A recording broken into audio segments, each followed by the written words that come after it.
So the next thing Justin has us working on this week is perfecting our sprouting skills and soaking and sprouting. I have these Easy Sprout cups that I bought a few years back, so I'm pulling them out of storage and we're gonna start using them again.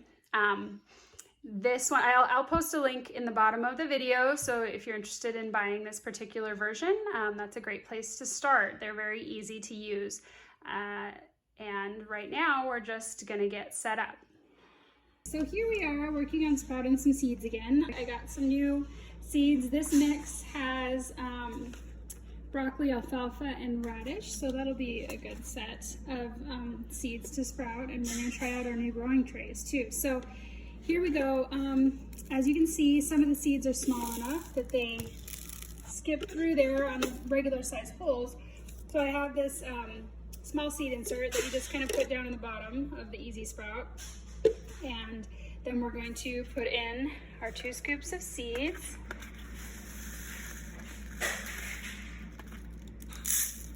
There we go. A little more. And fill up with about a cup of water, and we're gonna let them sit for about 8 hours and come back tonight and then drain them and see how this batch goes. All right, we'll see you then.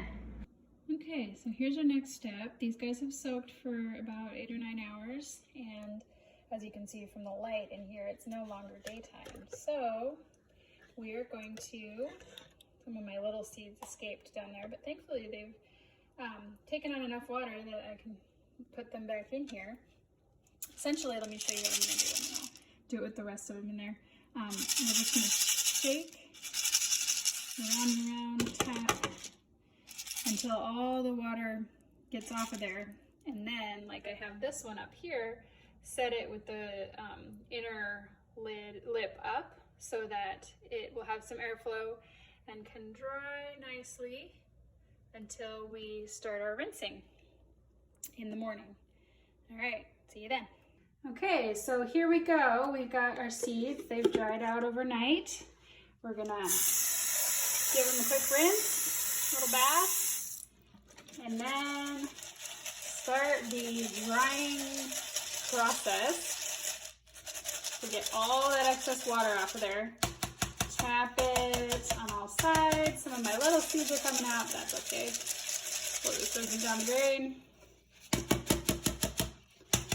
So we're just going to continue giving them a little rinse morning and evening for the next few days and see what grows. But in the meantime, in between, it's really important to get them nice and dry so they don't grow mold. I've had issue with that in the past, so as long as you get all the water off of there.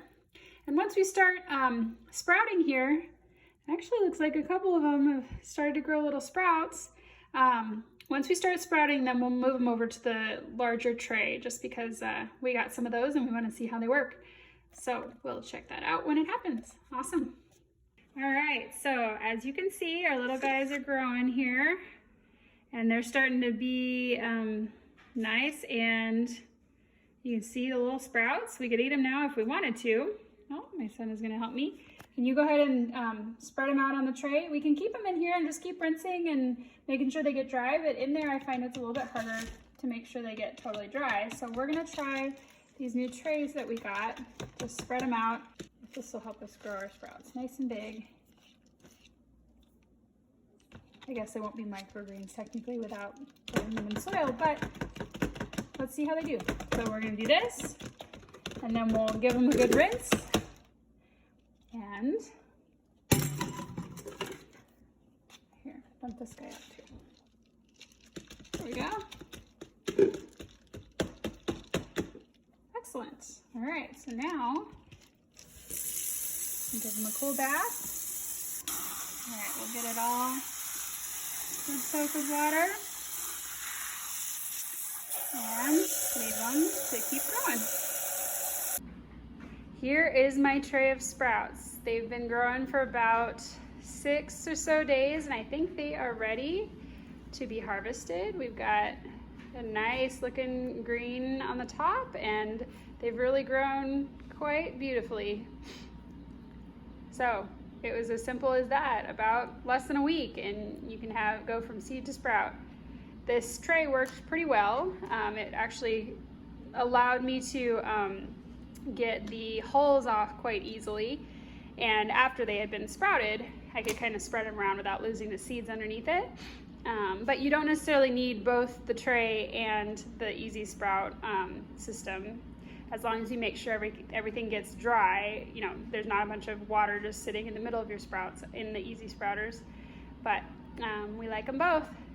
So there you have it.